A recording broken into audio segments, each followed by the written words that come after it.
Dear +1 students வணக்கம். இப்போ ஒரு முக்கியமான கொஸ்டின், கிரிக்னார்டு காரணியிலிருந்து அசிட்டிக் அமிலம் எவ்வாறு பெறப்படுகிறது? அசிட்டிக் அமிலத்துக்கு இன்னொரு பேர் எத்தனாயிக் அமிலம். அசிட்டிக் அமிலத்தோட ஃபார்முலா CH3COOH. சரிங்களா? அப்போ அந்த CH3 எங்கேருந்து வந்திருக்கும்? கிரிக்னார்டு காரணி. அப்போ CH3MgBr எடுத்துக்கணும்.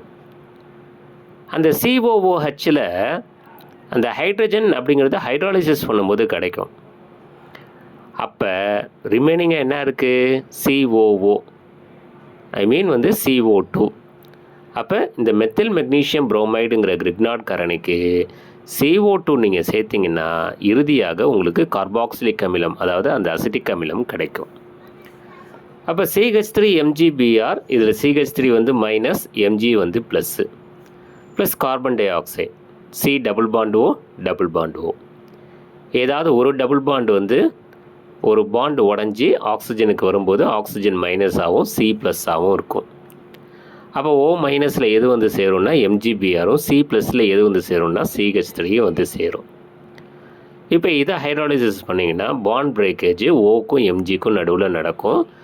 H ப்ளஸ் ஓவில் சேரும் O மைனஸில், Mg ப்ளஸில் OH மைனஸ் சேரும்.